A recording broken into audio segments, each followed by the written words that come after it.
Kalau mengintip daftar resolusi tahun baru yang dibuat kebanyakan orang, mencapai kebiasaan finansial atau financial freedom menjadi salah satu target yang ingin mereka wujudkan. Nah, apa itu kebiasaan finansial? Sesuai dengan namanya, kebiasaan finansial adalah kondisi saat kamu tak lagi memusingkan penghasilan karena sudah cukup dari segi ekonomi. Bahkan kamu punya passive income buat memenuhi kebutuhan sehari-hari dalam jangka waktu yang panjang. Bukan tanpa alasan orang-orang ingin memenuhi kebiasaan finansial tersebut. Nah, kondisi ini memungkinkan mereka untuk melakukan hobi atau minat yang sempat terubur karena sibuk mencari uang. Kamu juga punya waktu buat menyenangkan keluarga atau orang-orang tersayang tanpa harus repot mencari dana terlebih dahulu. Bisa dibilang kebiasaan finansial adalah indikator kestabilan kondisi ekonomimu. Tahun baru pun dianggap menjadi momen yang tepat buat menerapkan strategi agar tujuan tersebut tercapai. Lantas, apa saja langkah yang sebaiknya kamu lakukan?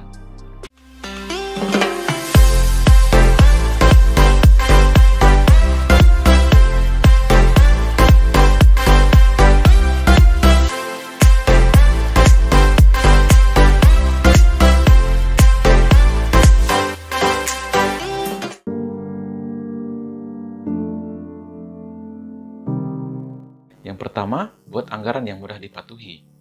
Salah satu faktor yang bikin banyak orang sulit mengelola keuangan adalah anggaran atau budgeting yang sulit mereka patuhi. Untuk memulainya, kamu harus menyusun daftar pengeluaran sesuai dengan periode, baik per minggu ataupun per bulan. Selain kebutuhan sehari-hari, utang dan dana darurat harus masuk dalam anggaran tersebut. Selanjutnya, sesuaikan anggaran tersebut dengan penghasilan bulanan yang kamu dapatkan.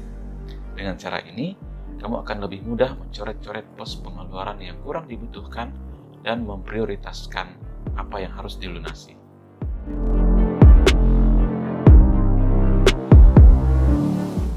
Kelola hutang dan pinjaman yang mudah diambil. Ini yang kedua.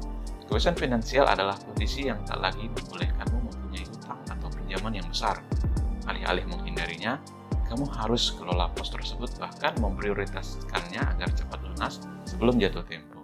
Sementara kamu yang belum pernah atau sedang berencana ambil pinjaman, sebaiknya pelajari prosedur baik-baik buat memudahkan proses pelunasan. Untuk kredit KPR, misalnya, kamu bisa sesuaikan tenor jangka waktu sesuai dengan tujuan keuanganmu. Kamu berencana pensiun dini di usia 20 atau 30 tahun, ambillah tenor sesuai dengan jangka waktu yang tepat.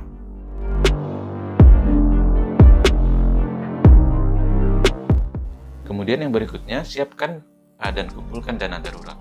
Dana darurat bukan hanya berguna untuk membiayai biaya perawatan rumah sakit. Sesuai namanya, dana ini ditujukan untuk situasi gawat darurat.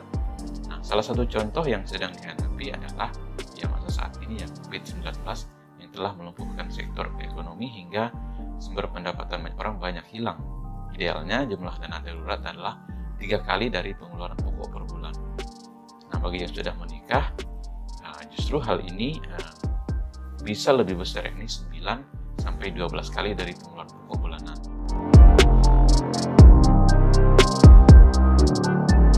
Kemudian yang berikutnya, ambil investasi yang aman untuk dijalankan.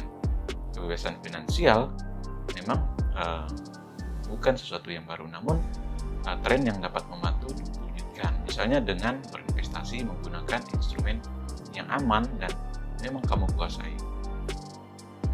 Sekarang sudah ada banyak instrumen investasi yang bisa kamu pilih, antara lain saham, reksadana, deposito, bahkan logam mulia, hingga peer-to-peer lending.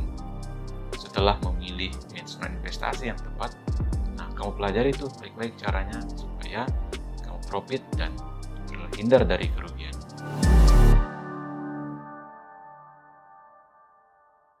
Kemudian yang berikutnya, pertimbangkan sumber penghasilan tambahan.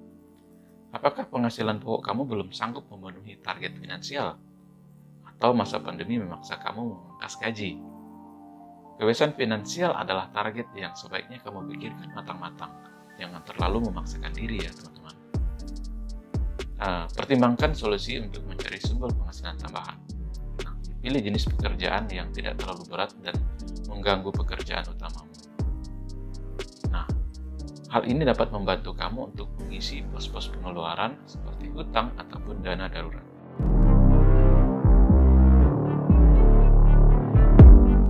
Lalu kebiasaan finansial adalah kondisi yang menggiurkan sebenarnya teman-teman, tapi bisa membuat kamu menjadi tidak fokus.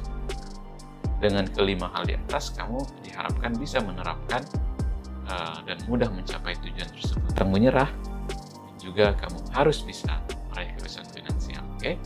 Salam satu frekuensi, saya Daniel, dan sampai bertemu pada video berikutnya.